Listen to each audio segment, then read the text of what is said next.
Hey, yo, it's your boys. Back again, It's your Shane. boys. You. Another guy. Which we were Yeah, I'm the other guy. I'm excited to chill with you guys. Yes. Who doesn't? It's like we're backing up a list of people that want to talk to us lately. Awesome. But let's get straight into it. You can see the man across if you're watching on the YouTube. Remember, like and subscribe to the channel. Yes. So he's an author. He's had a couple books out. The Boxer's Soliloquy is one of them. He's also got On Fighting in Thailand, a guide to the sport in the motherland. He's a commentator in Max Muay Thai, and he's also the social media manager for Fairtex and Muay Legends. It's the man himself, Matt Lucas. How are you, sir? Yeah, I'm good. How are you guys? Great, mate. Great to hear from you. Thanks for coming on as well. Really appreciate it. Yeah, no problem.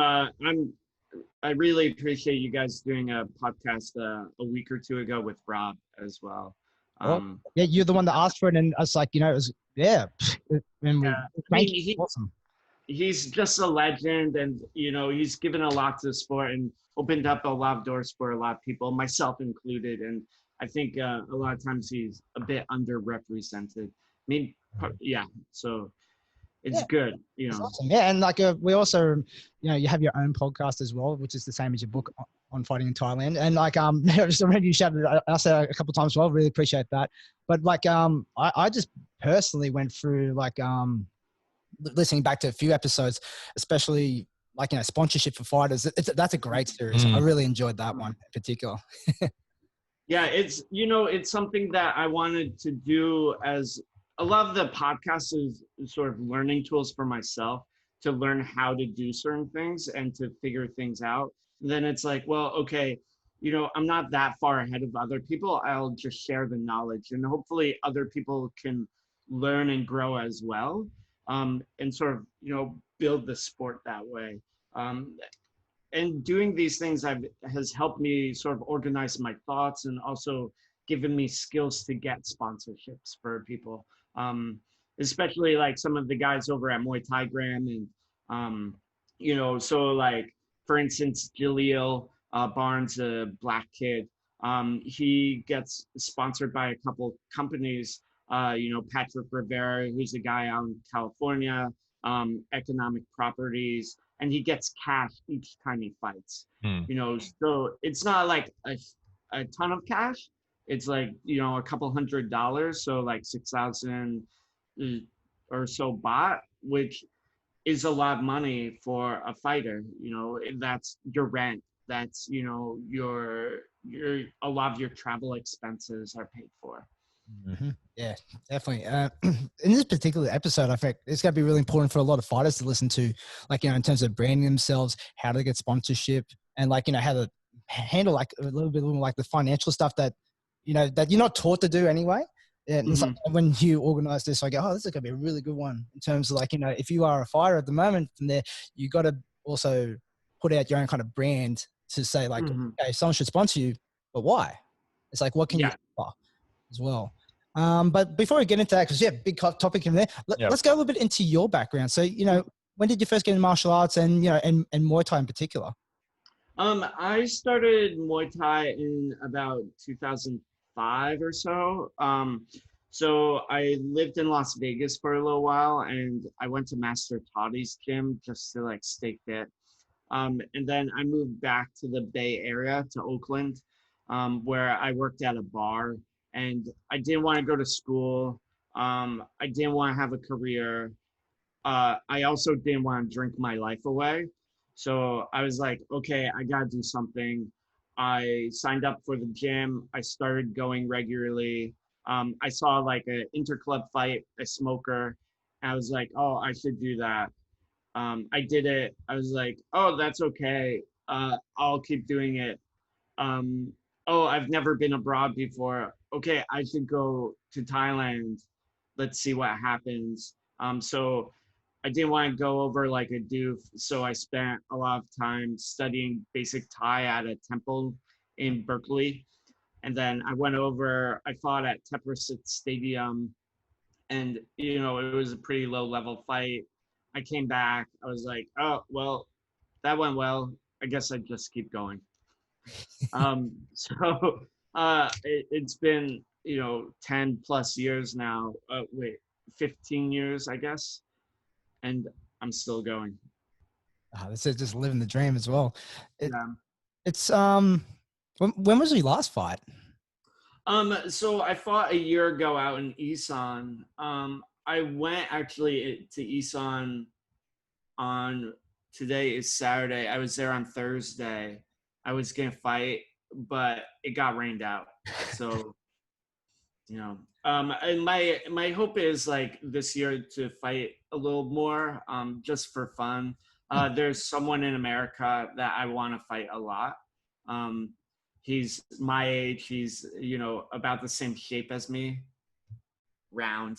So I want to fight him and sort of bring some of the guys from Thailand out to America. Then maybe I can come to Australia and take on Adam King. I thought you were going to say that. I was going to bring up your nemesis in Australia, but if I do well against Adam, maybe I can fight, legit, coaches and trainers, like Parnham or Riddler. I'm not fighting Reese, but maybe that's a tough ask. I'm definitely not gonna fight Blair Smith. He scares me. I've never met him, but he seems intimidating. That's an intimidating man. Yeah, even in his text, he's very intimidating. It's all caps, Yeah. He probably, I've never met him, but I sort of feel like he's not the type to, know where the caps lock button is and how to turn it off. It's just like full bore all the time. Oh, I think I can take on Don Miller. Take on Don Miller? Uncle Don? Okay. Fair. Would you take on Aram? Yeah, for sure. Yeah, I'll let him know. This sounds like making of an 8-man tournament here. Oh, yeah. He came to FA group a long time ago, and yeah, I can take on that canary for sure. So if you ever do make it to Australia, all the trainers here need to know that you're coming out with a vengeance. Oh, yeah. Australia is going down, or America is going down under. That's it. Only if William lose the promoter, of course. What's that? Only if William lose the promoter. Oh yeah, absolutely. He's my brand marketer. He's my everything. Yeah, we need to get you over to Australia. Oh yeah, of course. Yeah, for sure. All right. Okay, so let's get into a little bit of, because we just touched on it before we got into your background, is just kind of like what you were doing with your podcast. And I feel like the most recent book is very much kind of like a summation of what the podcast is sort of about, as far as just explaining a little bit more of the technical, like the economic, like infrastructural side of foreigners in particular getting into Thailand. From because you've obviously been in Thailand in your current stint, is it 5 years that you just crossed? Yeah. Yes, 5 years living there full time. Explain kind of like what it was like for you moving to Thailand, as far as like as a Westerner coming into that culture and kind of getting involved in the Muay Thai scene, all the things that you sort of didn't know. Kind of explain, I guess, what was sort of just up to guesswork then, because I think like the Thailand trip has definitely become very much it used to be not even that long ago something that you went over and did if you were really serious about kind of making a long stay, whereas the traincation thing has very quickly become quite commercialized as it is today. So maybe guys can kind of just get like a surface level trip to Thailand now without having to sort of understand it. But yeah, just walk us through what you feel like you really had to learn on the fly, and what you think people need to know before they try to make an extended trip out there. Yeah, so, before I moved over here, I'd come out here quite a few times. So, I'd fought around Thailand a fair amount of times. And so I thought that I had a pretty good grip on the culture and everything. And I would say that was not necessarily the case. I had more of a traincation level knowledge of the sort of experience out here, especially long term. I think a lot of it has to do with cultural things, and also understanding the economics of it helps you to understand people's points of view. I just feel like in general, if you understand where people's money is coming from, you have a good understanding of their point of view on life. I'm definitely like a bit Marxist influence, so that comes into play in these sorts of things. Like what a so for instance, I fought down at where was it? I fought in Phuket out of FA group, and I broke my nose at the stadium, and it wasn't like, ow, just a baby break. It was like my nose was over here. And they were just like, oh, don't worry about it. And part of that was like, oh, the stadium didn't have insurance. They were also like, oh, you're a white guy, you can pay for it, and then so like in the States or something, it would have been a bigger deal. Like, oh yeah, the promotion might not have had insurance anyways, but like would have been more of a to-do. So things like that. Also understanding that when you're at a gym long term, you need to like build relationships with the people around you. So that means you need to be nice to them. Your trainer is not a service provider. Yep. It is not like I give you money, you give me service. It's a relationship. I think a good way to frame it is when you pay dues at a gym, you're not paying for a service. It's a ticket to enter a world and to enter a family. And so the relationship is a lot different. So, I didn't realize, especially at first, how much care I needed to put into people around me. And so sometimes it caused problems like, oh, people would get mad at me. I remember one time Diesel just getting really mad at me when I was at FA group. And I think part of it was like, I was lazy. And then also like, part of it was like, he didn't feel like I appreciated him. So things like that.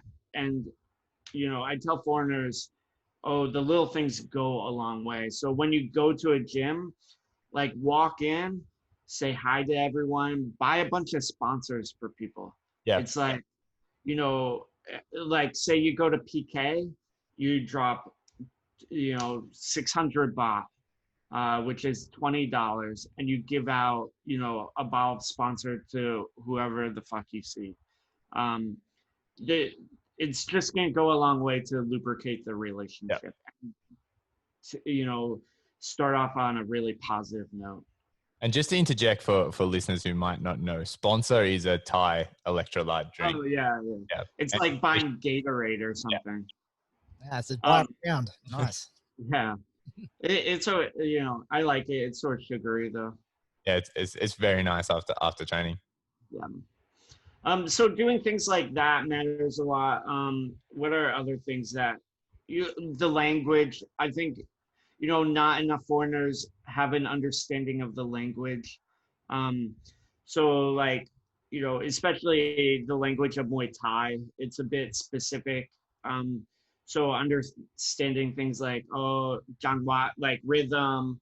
Oh, like they'll tell foreigners like, oh, you don't have any rhythm, which means like, oh, you're too stiff. You don't have an understanding of timing. You don't know like when to attack. It's like all these things all at once. And when they're cornering you, they say certain things, and a lot of times the foreigners won't understand and won't be able to translate it, which causes problems as well. And are you finding, because obviously like you interact with a lot of foreigners that go over to Thailand, are you finding, I guess, that a lot of the foreigners that are going over, whether they're trying to do it long term or just spend a couple of months there or whatever it might be, are you finding, like do they understand what they need to understand about, working themselves into the Thai gym, and B, like that it's an improving thing, like from your observations of foreigners coming over, how does that stand for you at the moment?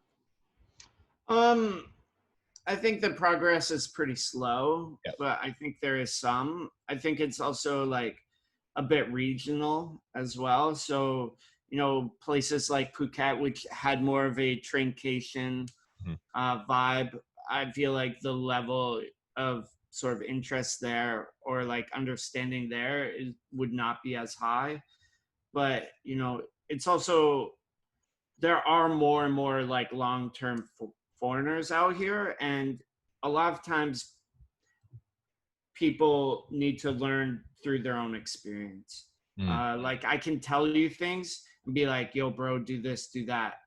But until you experience it, you won't necessarily do the things I tell you to. A lot of fighters tend to be a bit stubborn and thick-headed. So a lot of times you have to learn through your own, trial and error. Yeah. I guess what I'd also like to know as well is when you observe Westerners coming over, do you feel that they're making the, like I think a lot of the time people from places like Australia and places like America that probably quite, similar mentalities in a lot of ways, they're kind of like sort of expect that service type of relationship with trans and stuff like that. Do you find for the most part these days foreigners are making the effort to integrate into the Thai gym, or they're just kind of showing up like, I have money, so everyone around here should do my bidding? I mean, I think it depends on the person, but there's still people that show up and sort of expect things. I think it's sort of, I think it happens everywhere. There's certain people that, go to a restaurant and are like, oh, I have $10. Like, waiter, give me a fucking burger, you dickhead.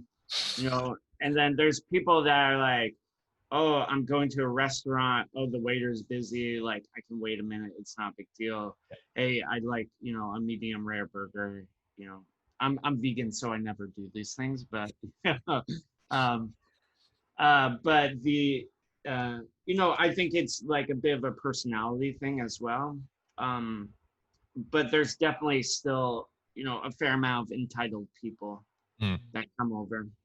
Do you think that's kind of because obviously like I think the volume of sort of people going over to Thailand just to experience it is gone up so much, but also I suppose you would think like the availability of information's gone up too. So are you, do you think that like the general attitude as foreigners arrive is getting, I guess like it's either going to be influenced by one of two things. Like it can get worse just because of the raised volume, or it can get better because of the available understanding. Like, do you see either of those playing out? Yeah, I do think that, it is getting better, and that people are understanding more, because there's people now like, Rob and me and, a few other people, Francis Watana, who have been out here for a long time, Abigail Simon Chai, who are able to sort of influence people that are coming out a bit more. And so people are a bit more prepared when they come out. But, there's also people that just don't pay attention or aren't tuned into people like me and Rob or Abigail or any of the other, long-term expats out here as well. So I do feel like the bar is moving up, but it's a bit slow. Yeah. Because it's a qualitative thing. So when you have like qualitative growth, it's going to be it's slow. Whereas if you're more concerned about quantity, okay, you can just like shove people in certain directions and it doesn't matter. Whereas if you want like a qualitative growth in, a movement or a sport or anything, it takes a long time. And a lot of times the direct impact of your choices or whatever isn't clear right away. It's like for your own position there, like working in Thailand, making a living in Thailand as being an expat foreigner as well. Like the positions that you're in, like was it a hard road to get there in terms of like, kind of just wedging yourself through, or did you find that you had the skills that they kind of go, okay, we'll take the guy on? Yeah, so I would say like I'm very fortunate in a lot of ways. So what happened with me was when I moved out here, I was like, I just don't want to teach English. So I was like, okay, I just don't want to teach English. I'd interview Rob for a website that's now defunct called Muay Thai Gram. I interviewed him like 8 years ago, a long time ago. And when I moved out, he was like, oh, Max Muay Thai might be looking for an English commentator. They want an American. And I speak English and I am American.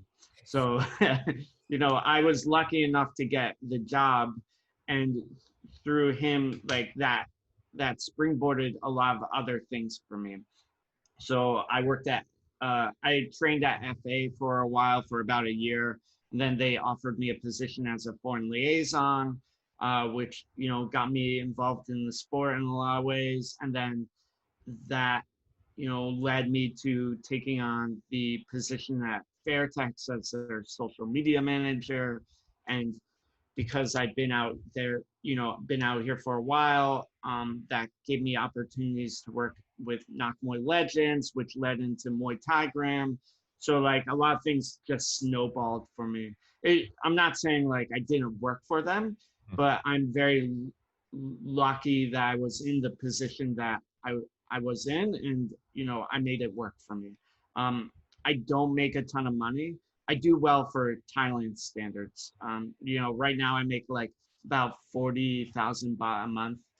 Before COVID, I was making like 60. So that's okay. In American standards, it'd be the same as making like $60,000 a year. So I'm not broke. I'm not getting rich.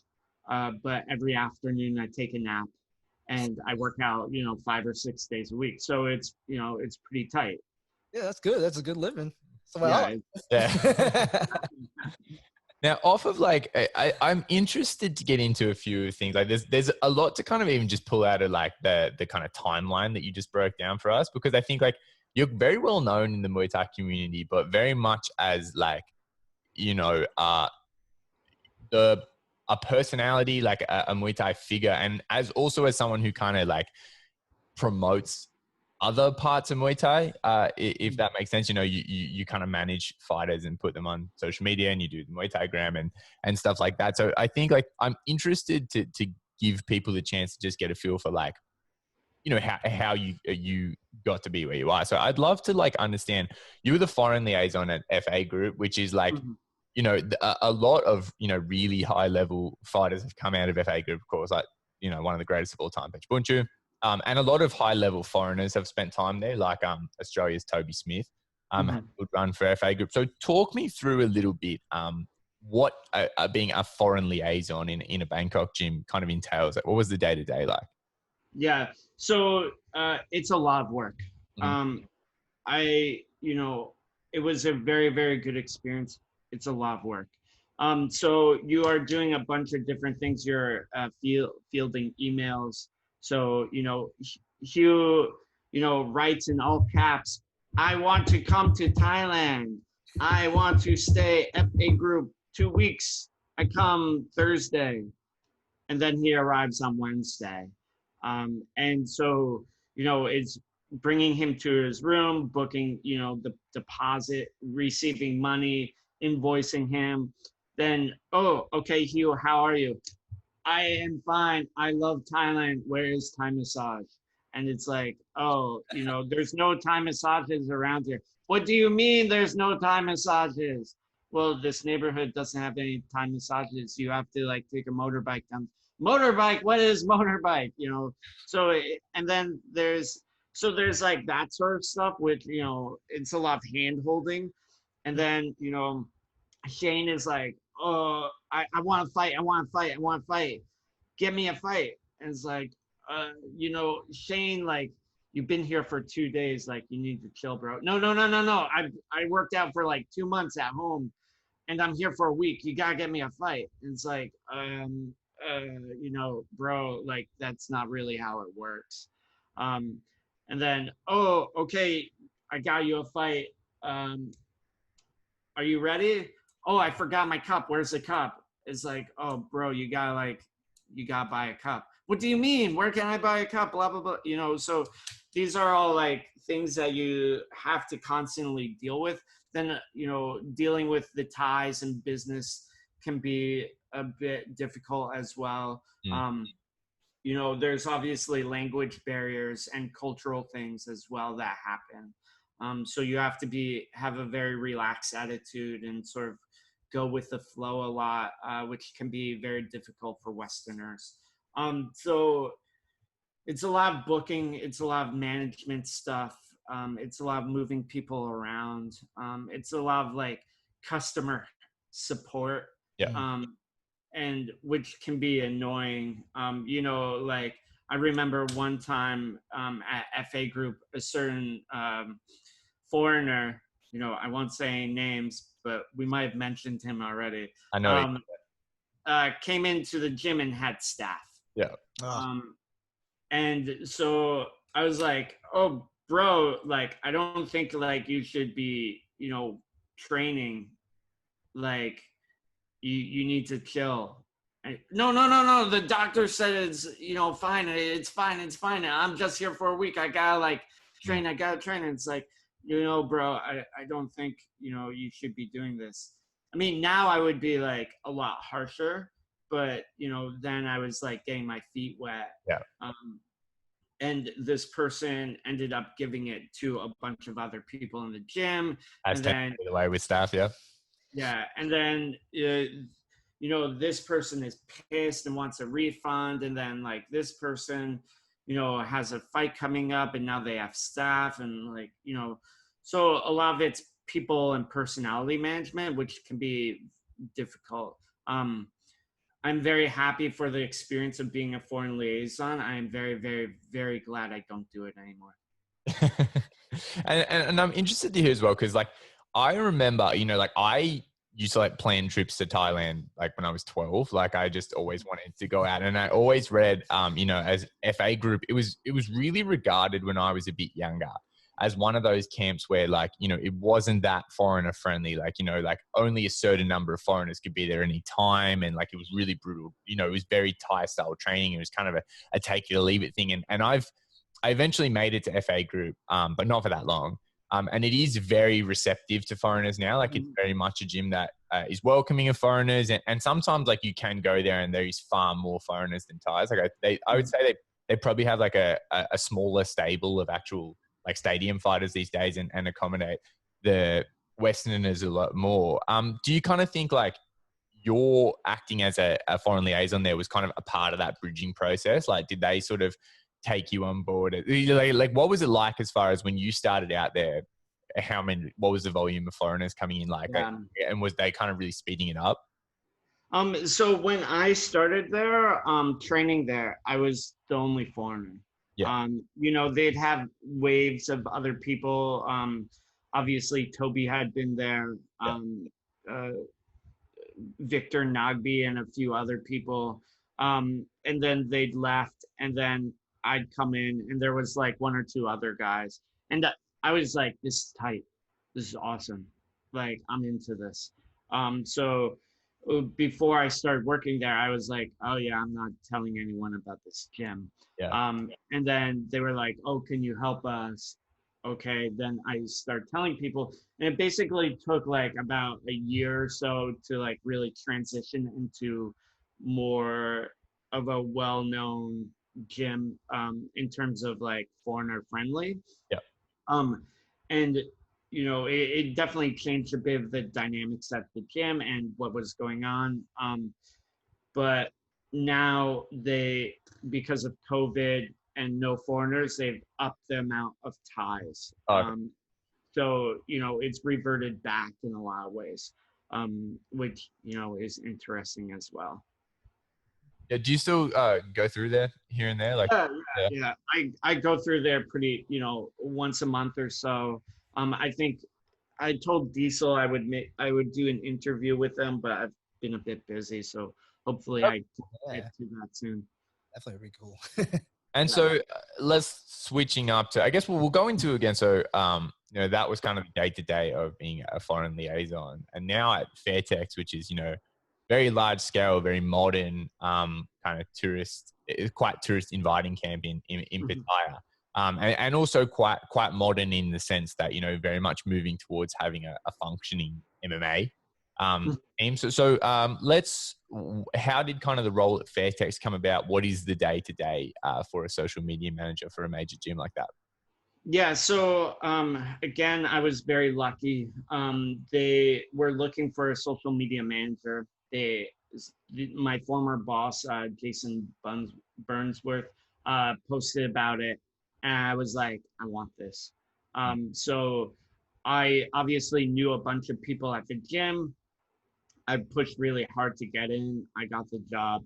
Um, so, obviously, I'm taking care of the Facebook, the Instagram, the blog, and then, you know, I still do like, other things as well. So I've helped out with contracts. I've helped corner people, especially the foreigners. Um, I do like some level of like taking care of the foreigners, but not nearly as responsible and as much as that FA group. Also because Fairtex has a more of an infrastructure Mm. behind it. So like I don't have to do that as much, which is really nice. So my day to day is like I have a room in Pattaya. Right now I'm in Bangkok, but I have a room in Pattaya. It's right next to the gym. I wake up, I go over there, I work out. After I work out, I eat lunch, and then I work on whatever project I have going on. So, it could be like making a video, it could be, doing, writing a blog, it could be like, updating emails or doing something like that. Um, and then I go back to training in the afternoon. I make sure like the social media stuff is up to date. And then I have free time in the evening. So it's pretty flexible as long as I'm getting stuff done all the time. But I spend a lot of time at the gym. And then like once a week I teach stamp English. Yeah. It's something I do. Stamp, and now it's a couple other people as well. Um, I have like projects I'm doing all the time there. So I did an interview series with all the Fairtex guys that went to America. Um, so I went to America earlier this year. I was flown out for a business conference, Muay Thai business conference, and I did a talk. And at the same time, I interviewed like Jongsanon and Bunkert and Nungsiam, all these guys that were flown to America in the late 90s. And I just interviewed them and did a background on it. So like that project took a bit of time. So like I just do things like that all the time. I'm always like sort of like promoting the gym, making sure the content on the Instagram and Facebook is up to date, working on bigger projects. Yeah. So getting into, I guess, like you say, you do kind of, you're a point of reference for a lot of people that want to go over to Thailand. So like you said, at Fairtex, you're not the foreign liaison anymore, but I'm sure a lot of people reach out to you when they have questions about making the trip over. And you like that's what the podcast is and the book is as well. You provide a lot of information about going over. So I guess, it's the thing with foreigners, whether, wherever they come from, they're all in their own minds going out to Thailand to, live the dream. Like, they show up like, I want to fight at Lumpini and Raja and I want this. And so when a foreigner kind of arrives in Thailand and they want to go on a long run, like, what do you find they don't understand? Like, what needs to be explained about sort of the process associated with, this is where you're going to start? And, what do you commonly find yourself having to sort of clear up for foreigners as they come in? Yeah. The first thing is it takes time. Yeah. So, if you want to make a run of it, like you should expect to put time in. So, it takes about a year for you to be known on the circuit. And then after that first year, like, okay, you can start making progress. And when you go home, you basically are pressing the reset button. So, it's very seldom that you can go home and then come back and everything, will fall into place for you. That's not what happens. And that's in terms of progression, like as far as, carving your way, or like you just expand on what you mean by pressing the reset button. Yeah, I mean that in terms of like a career. Yeah. Your skills will get better, obviously, but the reason to come over here and do a long-term stint is to build a career. And if you're just coming for 3 months or so, okay, yeah, you can have 3 fights, great. Like, you're probably not going to fight anyone high caliber. You're probably not going to get a substantial move in your career in any direction. You're still going to get valuable experience. I'm not saying like you shouldn't come, but you need to manage your expectations a lot more. If you are going to make a run of it, you need to understand like, okay, this is a career. Like, you need to be making career decisions, which means like making long-term relationships, understanding that it takes time. So for instance, Omar came to Fairtex about a year ago, and he fights at like 58, 59 kilos, which is a very, very competitive category out here. And it took him a year at Fairtex to get sponsored. Mr. Wong was like, you're 58, 59 kilos. There's a million people like you. Like, you're not that good. Yeah. Which is true. It's more likely than not, any foreigner that comes out over here is going to be very, very average at best. Yeah. So if you want to get better, that means you need to stay longer than anyone else. You need to work harder than anyone else, which doesn't mean just work in the gym. It means like working on your relationships. It means working on your language skills. It means like working on understanding the sport and economics of it so you can make better decisions. So I think that a lot of people need to understand that it takes time, and that the ball gets going, and then you build momentum for yourself, and then you'll get driven, but it takes time. And do you find that Westerners that are going over to Thailand, like, they overvalue the experience that they have at home? Like, do you think they're coming in feeling like, whatever regional championship they are at home? Like, do you think that they just don't have that understanding that when they arrive, whatever you did at home, it doesn't mean anything? Like, to the people at the camp, you're starting from zero. Do you think that's something that foreigners don't really grasp? I don't want to speak for other countries, but definitely for America, that is true. Like, basically, any belt you get in America is basically trash. It's there's not much point to it. It's not a country that has a very good Muay Thai scene. It's developing, it's growing. There's a lot of good things going on, but you have a belt or you have a bunch of fights in America, it doesn't really mean anything out here. You're probably still gonna lose. So whatever. I know Australia has some like very good quality fights though. So I don't want to speak for other countries. England has good quality fights as well. So, but I would say definitely America, the American experience is pretty, low level. So it can't really be counted on that heavily. And do you think people don't understand also, like, are you finding that people are showing up and going, I'm here for 4 weeks. I want a high end fight. Like, I want to jump in and fight at Raja Stadium. Like, do you think people is that something that you see a lot? People, they come on very much like a holiday, like not an extended stint, and they think they can just kind of immediately get access to these big opportunities. Bangkok ready. Yeah, Bangkok ready. I mean, I think going back, it's like a bit of a personality thing. So there's lots of people that are great, and then there's fucking dickheads that come over that are really entitled. And I don't think it's not everyone, but that those people do come.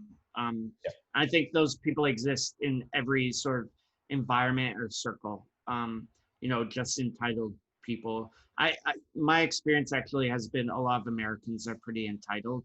I think that might be because they don't tend to travel internationally that much. So culturally, their expectations are a bit whack.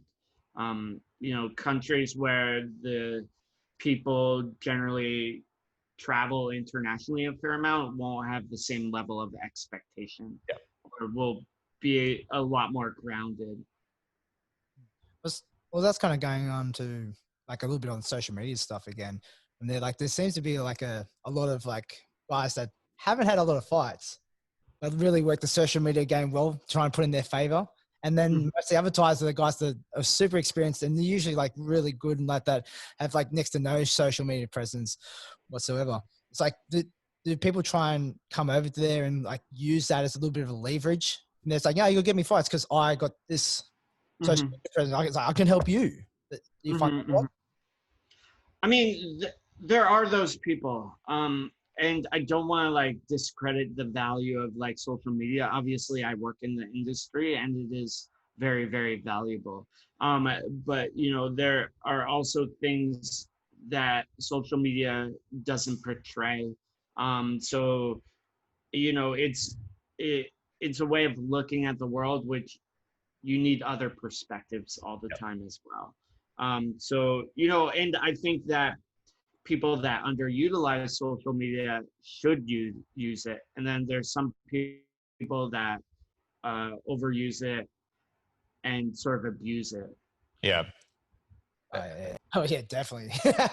I think like, cause I have the social media conversation a lot, with people, cause it's just the thing for fight, especially in a sport like Muay Thai, where like it's up to you to promote yourself. Like there's no inbuilt promotional vehicle like other sports have. A lot of fighters, I think, I think a good way to sort of sum it up, would like to get your thoughts on it, is like social media is your way to project what is authentically yours. So your skills, your fights, it's just about like putting that into, like an amplifier. It's not about creating an image of something that does not exist. Like this is a conversation I've had with fighters that they become obsessed in, like in Australia, we've got that quite similar to the American system. It's just that we don't have classes. We just have amateur and pro. And, I will talk to fighters that have had 5 amateur fights and they start to get obsessed with how they can start to get sponsors. And it's always like, maybe I'm a pessimist, but what just comes back from me is start to think about sponsors when you are a fighter. Like you're not a fighter right now with 5 fights. You're someone who has had some fights. But when you've had 20 to 30 and you actually have like a foundational skill set and could kind of more concretely say you are a fighter, that's when you can start to just lever what you've developed into sponsors. Do you think fighters are kind of doing it? They're inverting that and they're starting to think sponsorship and attention and social media before they've actually laid the base? Well, I think that it depends, on the country. So, for instance, I feel like a lot of Thais and long-term fighters out here don't do that enough. Okay. Aren't leveraging their talents and their abilities for potential sponsorship. I feel like some foreigners don't. Like there's nothing wrong with looking for sponsors, and like there's nothing wrong with understanding like, okay, I have 5 fights, I think I might want to do this seriously, I want to be sponsored. There's nothing wrong with that. That's you trying to take your career seriously. And I think that's a good thing. But if you are looking at it in terms of a career, you also need to understand like, okay, I'm interested in getting a sponsor. What value, what can I give to other people that would make them want to support me? I feel like a lot of times people, especially in Western countries, use social media as a way to tell their own story, which is something that you talked about. Which is fine, but how does your story help me? How does your story entertain or educate me? And if it doesn't, why do I care? Like, yeah, Hugh, you're great. You're a nice guy. I love men with red hair. But, other than that, why should I give a fuck? Why should I send Hugh $10 a month or, give him free shirts? What is he giving for me? And I think a lot of, people abroad don't understand that process. Do you think sponsorship across the board is more so considered as asking for donations than asking to enter into a business relationship? Yes. Yep. I would definitely agree with that. I think part of the problem is also the language. It's, you talk about it in terms of sponsorship, which means someone's giving you something. Yep. But, it's not sponsorship. It's business relationships, which means if you want a business relationship with a business, you need to start doing business with them from the get-go. Yep. Which means, okay, I want to have a business relationship with Combat Chat podcast. How do I do that? Well, I listen to their fucking podcast. Oh, I like their podcast. I share it. I engage with them. Oh, okay, they're going to recognize that, especially over time. And then they're going to be like, oh, we should have Matt on the podcast. Of course. Yeah, he's been like doing this stuff long term, blah, blah, blah, blah. Okay, when can we have him on? That is an example of, to me, a successful business relationship. That was a very true to life story. Yeah. Here we are. Yeah, and here we are. I mean, that's what happened as well, and that's how, and it doesn't happen overnight either. No. Yeah, definitely not.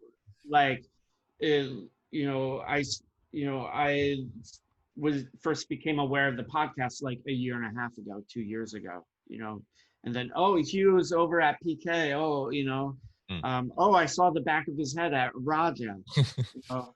These things take time, and you can't expect, instant results. Yeah. It seems like it keeps coming back to that concept of really like, you have to invest first. As if you're the person wanting sponsorship, you have to invest into the business that you're working to. And it is a lot of like charitable kind of work. And it's the same thing like when I was building the gym or doing my PT business, there's a lot of free hours given first to get to that. Just like, just tell people about me if you like me from that one, but here's a free training session like that. And then it just starts to roll on slowly for me. And like I said, it takes a long time, but hey, if you want something good to happen, you want a good end goal, then you're going to have to lay a lot of foundational investment in other things. Yeah, I definitely agree with that. And you have to sort of give without expectation.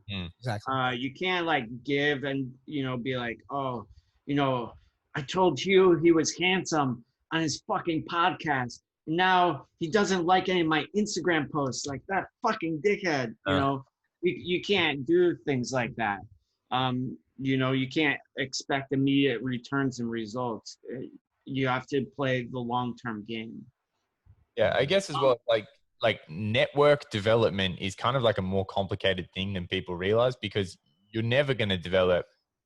Like at the end of the day, you just have to be like a genuine person. Like people can tell when you are just like you can't say something like, "Hey, I really like what you do," and then like a day later send them another message like, "Why wouldn't you consider sending me some sponsorship money?" Like that's not developing a relationship. It's cheap. It's like you want to just keep a network. That is our genuine network. Like do some outreach, let people know who you are, and grow your brand, so to speak, like that. Just looking down the line at like, here's 5 people that I think I could get some money out of if I just, shoot them a DM. Yeah. And, I do think, you do need to be really genuine. You do need to give without expectation. And it takes time. I think there was something else I was going to say, but I totally forgot. You also need to remember things that you're going to say. That's the important point. If you remember your point, just interject with it. But to get into like probably the most sought after and most valuable type of sponsorship to a foreign fighter in Thailand is the traditional gym sponsorship.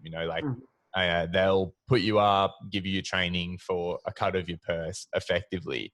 I would imagine, you can tell us about it, that at Fairtex there is no shortage of foreigners that are outright asking, or at the very least angling for sponsorship. Is that the Mhm. Yes, that is the case at Fairtex. That is the case at basically every gym. Yep. Um, uh, like, I think it is important for people to realize that being sponsored is not always a good thing. Yep. And that you need to understand the dynamics of the gym and what's going on economically with the gym. You have to look at where they would be placing you, not only in terms of your room and accommodation and food, but also where they would be placing you in terms of fights. So like what your career would look like. And you need to understand that as part of the process.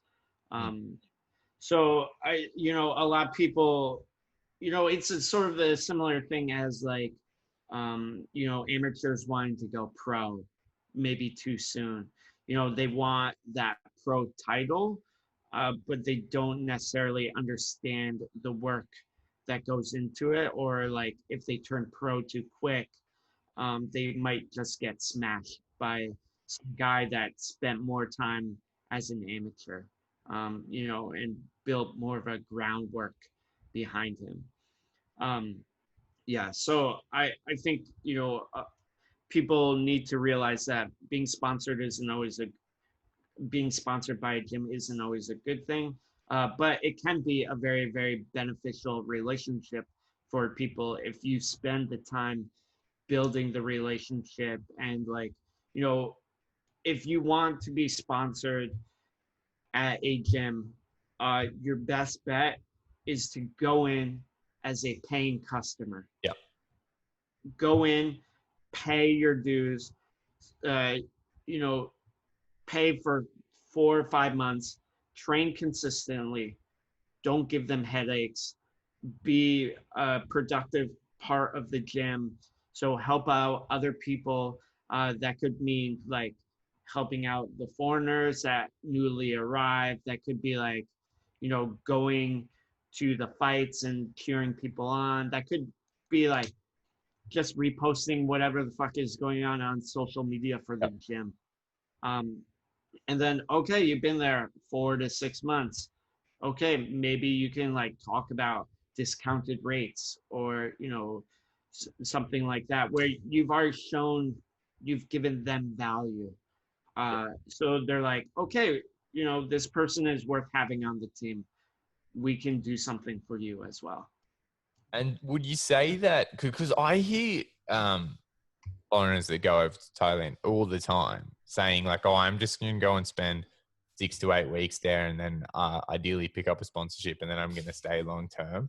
Do you think that the consideration, because it comes back to what we just spoke about in terms of just like a general brand representation sponsorship, do you think foreigners sometimes don't understand what their side of the bargain is as a sponsored fighter?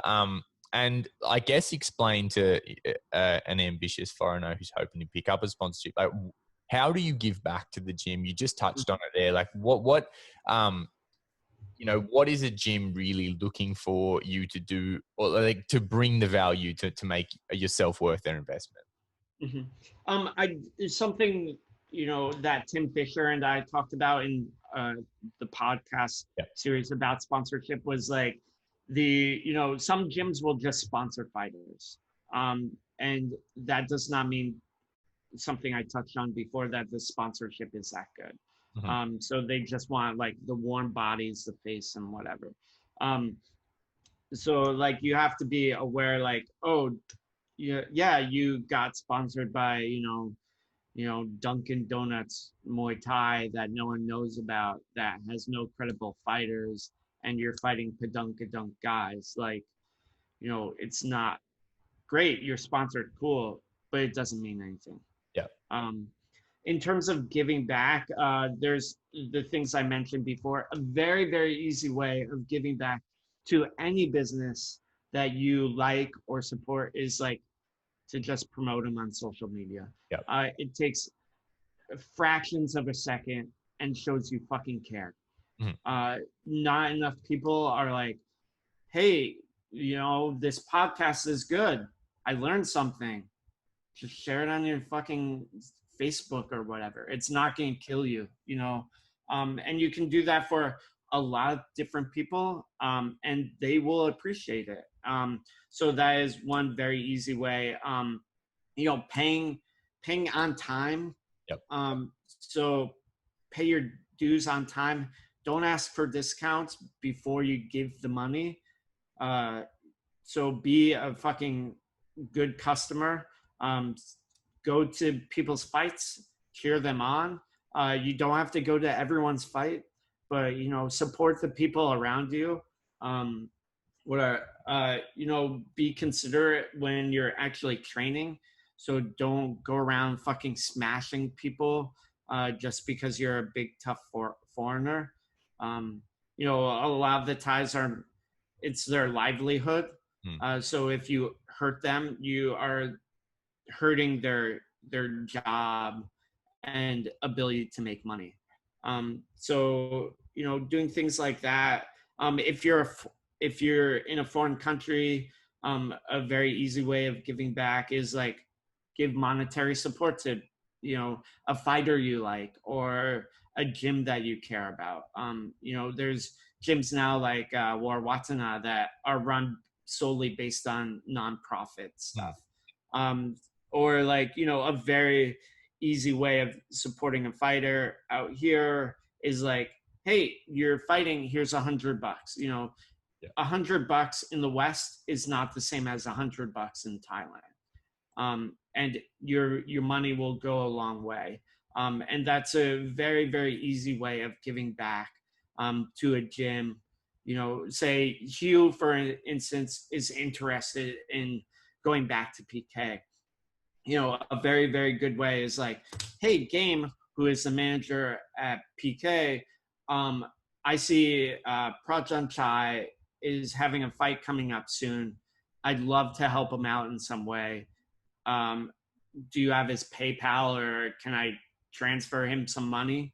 And him, if Prajan Chai gets like $50 from you or $100 or whatever it is, that's like a very, very, it's a big injection for him. It helps him a lot.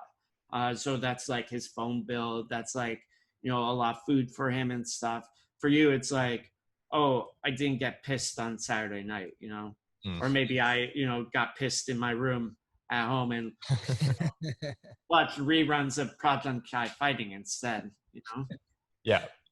Yeah. It's like, yeah, you can definitely put it more worthwhile causes. Yeah. So just shifting the gears a little bit from here, because I've got not a lot of time left. Why don't I have kids? So, but yeah, there seems to be a shift in Thailand in general, and see, like for yourself, in Fairtex and that, MMA seems to be catching on, and like it wasn't that long ago where, especially like the Thais, they seem like MMA is like, I'm not going to do that shit from there. But like, what's the general perspective that you're seeing, like how they're approaching it, and like going between, are they trying to choose between Muay Thai and MMA now? Or like how they go about doing that? Yeah, so I think that MMA in Thailand is very slowly growing through companies like One Championship and other promotions that have thrown shows out here. Obvious for Thai fighters, fighting is primarily about money. Yeah. It is an occupation. It is like, okay, I like Muay Thai because it pays me. Yep. I like Muay Thai because it gives opportunities to my family. It is a job. It is a salary. So if they see, MMA has a brighter future in terms of a career and money, they will switch over. And there's definitely some that are switching over. And to me, it's exciting in a lot of ways because now you have strikers doing stuff in MMA. So I really liked Y2K's fight with this guy Alex Hilt. Yeah. Won championship. Y2K is a very, very accomplished Muay Thai fighter with like, he's got good basic takedown defense, and he fought like, a more traditional MMA guy, and he just leg kicked the shit out of him. Yeah, that was sick. And the game plan was like super fun. It was like, okay, I fight you, I leg kick you, and then I leg kick you again, and oh shit, we're on the ground. Okay, I escape, and then okay, I leg kick you again. Um, and it made for like a very interesting fight to watch, at least for me. So I think that there is a slow transition, especially as international doors open and there's more money involved in MMA. I do think that also, there is slowly becoming more money in Muay Thai. I'm not sure it will ever reach MMA levels, but now more than ever, there's more money involved in the sport. There's more infrastructure behind the sport. You look at the numbers of people watching Muay Thai online. It's growing. There's more podcasts like ours, like yours and mine, and there's more people having long-term careers in the sport.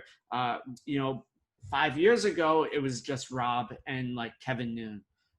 Now there's other people. There's like me, there's Timo, there's Abigail, there's Francis. I'm not very fond of them, but there's even, Sylvie makes good money. She has 1,500 Patreon followers. The minimum donation is $1, suggested is $5. So that means she's making $5,000 at least a month, which out here, that's a fuck ton of money. Yeah. So there's Paul Bonasiak, there's, Sean Fagan, these guys have created markets for themselves, and there's more money involved in the sport. So to me, I guess going back to the MMA, like Muay Thai fighters will stay in Muay Thai if there's money there. Yeah. They will move into MMA if there's money there. Yeah. So, for me, if you want to build the sport, you need to build the business of the sport. Yeah. Yeah, it's true. It's like, so like the biggest outlet, I guess, would be like one championship. That's the goal. Mm-hmm. Get paid, especially MMA. Is there any regional stuff happening in Thailand, like fighting MMA? Not really. There's a small show called Full Metal Dojo, but like John Nutt, the promoter for it, does like a bit more spectacular sort of circuit. That was weird. So he in the past, he's had like more legit MMA fights. They've never been high level, but they've been there. Tiger Muay Thai has like MMA shows occasionally. Brogan fought on one last year. Fairtex is going to have a smoker at the end of this month, which will have MMA and Muay Thai fights. So there's definitely like slowly growing like a bit more MMA, but it's not a ton. Yeah, I just would have been interested in it because like with the shows, like obviously like a lot of like Muay Thai shows as well, like the gambling is a huge thing. Like, do gamblers get behind like MMA? Same thing, is just like, just something exciting to bet on and try and make some money off of? Yeah, I do. I can't really speak for the gamblers that much because like I like to gamble. I don't really gamble that much. And so I'm not like attuned to it that much, but I feel like, if there's more MMA shows, people will probably gamble on it. I mean, people in the West gamble on sports, so people gamble on football and soccer and rugby and basketball and, out here chickens fighting. I'm sure people would bet on two kangaroos fighting in Australia. Yeah, I would. Of course. Yeah, like people like gambling. So, I think the more something grows, the more likely that there will be gambling involved. Just like any other sport. Exactly. You want to ask Matt one more thing? Yeah, let's talk. I want to ask you, I guess, like, you know, you've had, I mean, look, there's a lot I could ask you, but I think we'll do a little bit more. I think we can do multiple podcasts to get into specifics. But I'd love to know just from you personally, and like keep this as close to the sport or just for yourself. Interpret this as you will. Like what are kind of some of the key learnings for you, having now spent 5 years living full time in Thailand? I think that the key, like I've gotten to where I am in the sport and where I am in my life by helping other people. Yep. And by not caring about having an immediate return and not even caring about having a long-term return. And I think that when people care about other people, they go places. That's it. I think, you know, that's something I learned, and it's helped me a lot, you know, in life, in the sport, in my career. You know, it's made me a better person as well. Of course, very poignant, and it's good. It's a good way to live life, really. Yeah. I think that's a really nice sentiment. The service of others, but not expecting anything. It's just for the, you know, just the pure joy of helping. Yeah, and I mean, you do learn a lot, you know, by helping other people and being involved in them. You grow emotionally. You just learn a lot, and it's good. I like it, obviously. So. Awesome. All right, we'll leave that there for that one. Wait. Are you trying to wrap things up? You got something else for us? Yeah. Wait. Yeah, I want to ask you guys a question. Obviously, you guys have been doing the podcast for quite some time. It's like 141 episodes. What are like maybe 2 or 3 things that you've learned from doing the podcast over time? Consistency is one. And it's like, and same thing, like when we first started this, we didn't realize it would grow a bit. Like we're not major players in there, but like in terms of the base of people that are grown in the network we create, it's like, it's a really cool group of people that we kind of associate. Like, you know, we're speaking to you, speaking to Rob Cox. I never imagined when we first started the podcast that we'll ever speak to our people and to be so receptive and such cool people as well. But also just noticing that if this game, like a lot, like especially during like COVID and that, a lot of people started podcasts. Not a lot of them continued after from there. And because I think you just realize that like if you're starting off like, oh, everyone's going to listen, you're going to get big downloads and whatnot. It's just can't think like that because you'll get very depressed very quickly.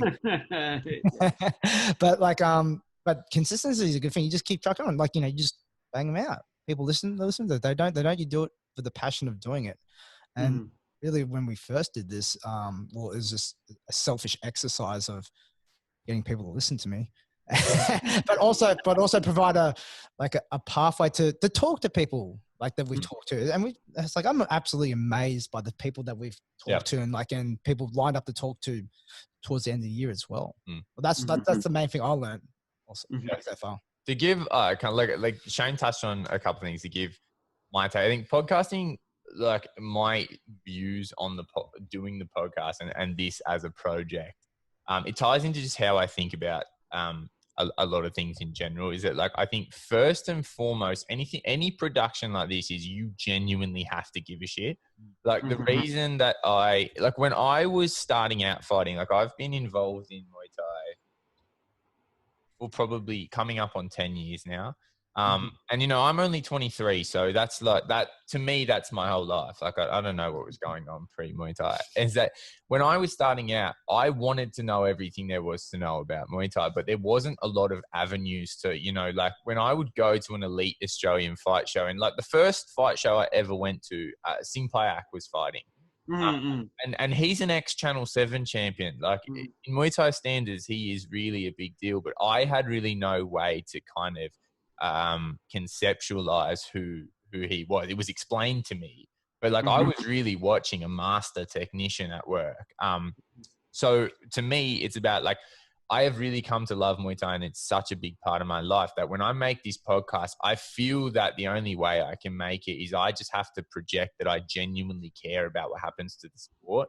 And that means when the podcast, because people, like, I get questions like, you know, oh, are you going to try to swing the podcast and to get some sponsors? Like, what's the end goal for the podcast? And it's like, I just want to make a good product that this very small addressable market that is the Muay Thai community can just get something out of and can help kind of just foster what we already have. Like, I think it's an accessibility thing. Like when people, like, you know, we talk to guys like Andrew Parnham and guys like Lewis Regis, he's one of Australia's top fighters. And these were people that coming up that I very much looked up to and admired. And I would have loved to have been able to hear as someone starting out what their story was and what they did. So that's just a little bit what they mean by like the learning is that you have to care about what you're doing. And that's why podcasts don't stick around, because people and content in general, I think you could understand, is like people have this idea that they're just going to blow up on Instagram right away and it's going to immediately become a business. And that's not it. It's not it. You have to, and that's really the beauty of the world we live in now, is that we can all produce content like this. Like everyone can have a podcast. Not everyone can have a Joe Rogan podcast. Not everyone can have 1 million subscribers and live off their podcast. But everyone has a different story to tell and a different network to leverage and a different. So we have to take advantage of the media that we all own right now. And that to me is like what I've learned from the podcast, or what has been hammered in by the podcast, is basically is like you genuinely have to care. You have to do things because you care about them. And that's me with Muay Thai and with making this podcast as an extension of that. The other big one for me that's more specific to podcasts and a little bit less of how it ties into life is just people have stories and they want to tell them. You just have to let them. You just have to let them. And that's what I think has been such an important thing, is like when someone, like I have had some really like experiences that I really cherish on this podcast, even in some of the episodes at the very start that not that many people have heard. Like we've had some really, like we've just let people talk. We've had people come on and cry, and we've had people come on and tell us these like really incredible stories. Was it Shane that cried? Yeah. Yeah, I got a bit too in that every week. Wait, was it Don Miller? Did he cry? We haven't had him yet, but I would like to. Yeah, no. We'll get If Don Miller comes on, please make him cry. I can try. But yeah, it's like, I think too much. Like I think making a podcast is easier than people make it out to be, because you've just got to be the person that goes, you know, it comes back to as well, like ideas we've discussed on this episode, is that it's like, I want to have you on the podcast because I know a little bit about what you're about and I want to get into it. Like that helps make a good episode. But that again comes back to doing it because you genuinely care. And then it's like from there, just know what you think would be worthwhile getting to, and just listen. Just listen and let everyone else listen. Because to me, I am just the first observer of the episodes of the podcast. But when we have a guest like yourself, like any of the other guests that we've had, I'm genuinely getting a lot of value from listening and learning. And I want that to extend to other people. So yeah, I think like the other main learning for me has just been like, it's not that much of an art like people think to getting someone to kind of tell their story. People want to tell their stories. Like we're in social beings, especially in a sport where like when we talk to someone, say, hey, would you be cool to come onto a podcast and speak to us? It's not like MMA where these guys are getting, you know, their doors beat down with podcast requests. Like in Muay Thai, you can be talking to a world champion, you know, a really high level fighter, and no one's ever asked them to be on a podcast before. No one's ever given the opportunity to sit down. And they have cool stories. Like that's, I think, one of the most untapped elements of Muay Thai is you've got a sport that doesn't have a lot of money in it. Like everyone has a normal life and a Muay Thai life, especially like guys that are outside of Thailand. It's like, you've just got so much to get into about, like, we see such a little piece because there isn't that marketing engine. We see people get in the ring on these big shows, but people have jobs, they have lives, they have these other stories, and just the stories that come out of making a Muay Thai career work. I think it's like a very beautiful thing to be able to just it's like when you just, it's not like you have to really science it and kind of like, how do I make him, you know, tell me about himself. Just do it. Let's do it. You just sit down and say, tell me about you. And if you listen with genuine curiosity, like you're not trying to make them say a soundbite, or you're not trying to have them lead into what you can. That's what I think is right. I listen to a lot of podcasts. A lot of the time, someone asks a question, they don't actually give a fuck what the answer is. It's like they're listening to answer. They're not listening to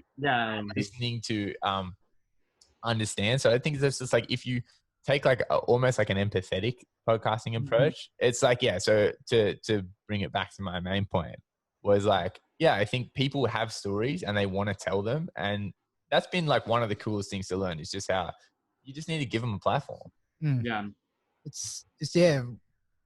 I remember when we first started doing it, and especially like started getting like the first idea of, we'll get people on the talk. From there, just come in, big question list, or like send off the questions as well. Still, that some people ask for it, so you just do it anyway. But it just kind of feels too robotic then. Yeah. And like, and like literally, you should have if you're interviewing someone, you should have a genuine interest in them. Yeah. And like, because like, the questions will be in here anyway, because like you tell the story and they go, and then get a little detail from that and go, let's extrapolate on that a little bit. Opposed to if you just got the generic like bam from that one, I think no one has fun. It just feels kind of like, that's it's boring for the person being interviewed too. Like it's not like, I think modern media is what we're doing now, is just thinking and saying things as they come up. Like I think we're over the soundbite style. Like I just think we're a little bit, that's very like when we had a limited access to mediums, like we were just watching the nightly news, we needed to chop it up and just rapid fire like the bullet points. But I think there's such a wider array of media now that people just want something a little bit more relaxed and real. Like they want something genuine. Well, I do think like the different platforms offer different opportunities and ways of understanding and learning. So like with podcasts, my voice is going directly into someone's ear. Whereas, for something like video, it's, you have to be watching it. You have to pay attention a bit more. Whereas the auditory experience, like a lot of times I listen to podcasts when I'm driving my motorbike. And so like, I listen to like the Combat Chat podcast, like when I'm driving around Pattaya. So, it's a different experience. And it's, I have a bit more time to listen and learn. Whereas like, video needs to be chopped up because of the technology behind it. Yeah. It's, well, like just like only recently just kind of really done the YouTube stuff from there. And that's like, it's probably been a better response on YouTube. Yeah. YouTube is like, I'm starting to do more stuff on there. But people engage with the content a lot more. I don't know why it's different. Why? Yeah. So like I can post like the same thing on Instagram as on YouTube, and YouTube will get like more comments and stuff. I think maybe because of the way people are interacting with it. It's not that the content is different. It's the audience and the sort of headspace of people interacting with it is different. Yeah, I think my thing with the YouTube as far as like a medium is like what I always thought was YouTube, it's much easier. Like what gains traction on social media is it's not like people don't go find things on purpose. They just scroll. That's like, we're all robots now. We just sit and scroll. So I think on YouTube, it's easier to just have someone come across what you're doing. And that's when you'll get them to register a review or leave their take and then they move on. Whereas for us, it was like, iTunes and Spotify. And like, we did okay with those, but like that was a little bit matter of, we really had to hook someone in with a guest that they liked. And then the people that are listening on Spotify is they listen, they enjoy it, and then they subscribe. So it's like, they have to really go and seek us out, which some people will do. But then on YouTube, you just get people scrolling and they go, oh, okay, Matt Lucas was on Combat Chat, and they listen a little bit. They go, Matt Lucas is handsome. They leave their comment. Yes. And then they keep moving. Oh, man. But Matt, just before we wrap up, give us a little run through of the projects that are in the pipe right now and where people can find them. So obviously I work on Muay Thai Gram, which is a website and Instagram account that is muaythaigram.net on the net, and then Muay Thai Gram on Instagram. Fairtex is Fairtex Training Center on Instagram. I have my own Instagram, which I update very regularly, Matt Lucas Muay Thai. I'm working on a couple different projects. I'm working with Stephen Kong from Muay Thai Pros to build out an online academy. So it's supplemental. So, we're encouraging people to stay in gyms and train, but we also want to give them extra access to things, learnings from out here and learnings that the Thais have and can provide to people overseas without necessarily coming over here. There's a couple book projects I'm working on, one with Brian Dobler from Double Dose Muay Thai, that is how to be a Muay Thai coach. So I think that is really interesting. And then I'm finishing up a memoir with Michael Chase Corley. So hopefully both of those will be out later this year. The online academy will hopefully be out early next year. Awesome.